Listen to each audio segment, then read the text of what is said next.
So I'd like you to give an example so we know we're precise with one protest that didn't have a base. Wait, I'm giving the Biafra protest. Is it in line? Where do we go and destroy the flags, burn down people's houses because they are not supporting their cause? Which of the protests?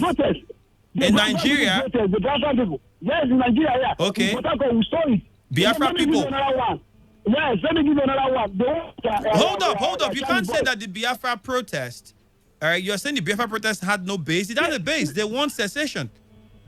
No, that is what we're talking about. But that's what they want, and that's their reason for protesting. No. When the South African was in government, did they do such a protest? If that protest was you and I would agree that the fight for Biafra, the talk about Biafra, which I don't think we should be pointing to, has been there for long. No, I'm correcting your impression. You said when another government was in power, did they protest? The talk about Biafra has been on for a long time. It didn't start now. No. That was when that was Zero Jukuruzi. But now when Zero was in power, we didn't see all those things. We now saw it as a criticism and antagonistic. No, I think it's unfair to say that. No, thank you very much, though. You already made your point. Sorry, I think it's unfair to say that the Biafra protest is peculiar now to this government. No, I think it would be unfair to say that. Well, this they've got prescribed now. It's not anybody's fault if perhaps Nnamdi Kanu became more vocal at this point, but it wouldn't be completely right to say that it's special to a particular government. Hello, Today95.1 FM. Yeah, this is Pastor Isaiah George from Buguma and Calabar land. Okay. Yes, Andrew, good evening. Good evening. I want to say that, yes, today being June 12th, the Democracy Day has been refined and revamped by the president and being signed into law to be part of our democratic process will be incomplete without the principal actors. I mean the key actor who is IBB or Obasanjo. Did not coming out to tell Nigerians what was the reason, the brain behind the annulment of the result of MKO. Because if you look today now, most of the actors are all dead, and he is still alive.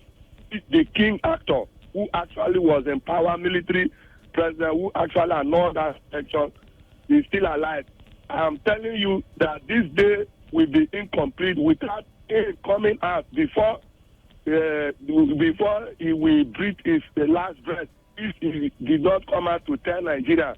Why? Because if you remember, Humphrey Nwosu clearly declared 14 states before he stopped the process. And then at the end of the day, it was very known. I am a young man by then. It was known that out of 30 states, including the FCT, MK won in 19 states. By then, he won clearly in 19 states. And so far, but that's not the point. That's not the point. We're not going to that history now. We don't have time. You made your point. Yeah. You are happy with this president's speech, and you're okay with it. Thank you very much, Pastor Zaya. I have to move on now to another caller. Thank you. If you want to make another contribution, call back. You're taking all the time going back to the history. You made your point already. Hello, good evening. Hello. Yes, you're welcome. You're welcome. Yes. Go ahead, ID.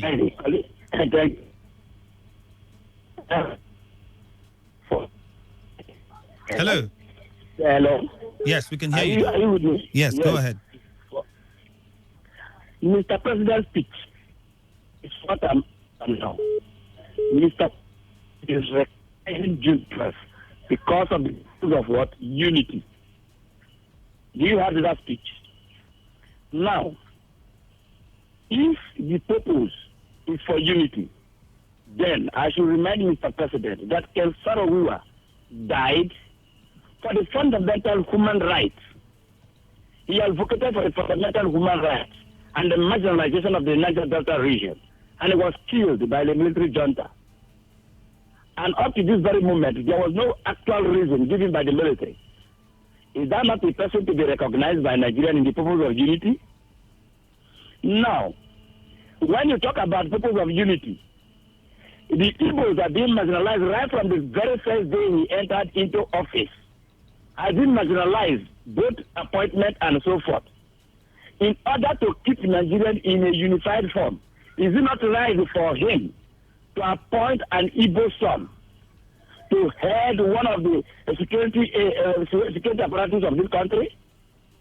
Is it not right for him to appoint an Igbo son to become the SSG of this country? No, in the purpose of unity, according to his own speech.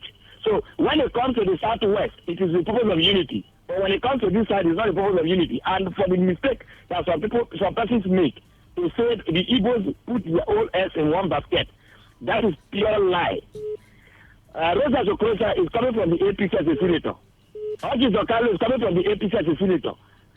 Ingige is coming Ingige as one of the APC assistants. From the Obonayama is one of the APC assistants. Is he putting eggs in one basket? No, Mr. President. Please look very well and make Nigeria a unified nation. Thank you. All right, thank you very much. I will take some of the text messages that you have now. Bolu would help us with that. You can send more messages, by the way, to 0701-933-9962. All right, Ben from Port Harcourt says, good evening, Andrew. I am not perturbed by the promises of the president. Nothing is coming out of it, as this is not the first of the failed ones he has given to us. This message says, to me, good for Ikwere local government area to contract OSPAC to tackle insecurity in the LGA. OSPAC is capable. That message is from Lucky Odoni in Omoku. This one says, good afternoon, Andrew. The rapist/murderer should be sentenced to 30 years if found guilty for the crime. Okay, if found guilty, but you already called him rapist and murderer. So you need to say alleged yet, because he says he's not guilty and the court hasn't really sentenced him yet. So the alleged rapist/murderer should be sentenced to 30 years if found guilty of the crime, and this would deter others. That message is from Godson Silas. This message says, President Muhammadu Buhari should tell Nigerians another thing in line with corruption. All right, those are the messages we have for now. Hello, Today95.1 FM. Good evening. Hello, Andrew. Let me talk on the OSPAC issue. Okay. Go ahead. Yes. The OSPAC, according to from the inception to now, and findings prove that they have made tremendous achievement in fighting insecurity in that in the Omoko, Obagbema, Indoni region. I think bringing them and contracting them to me will not make any meaningful impact, because in the once that name contract as is involved, I think that it has to be manipulated.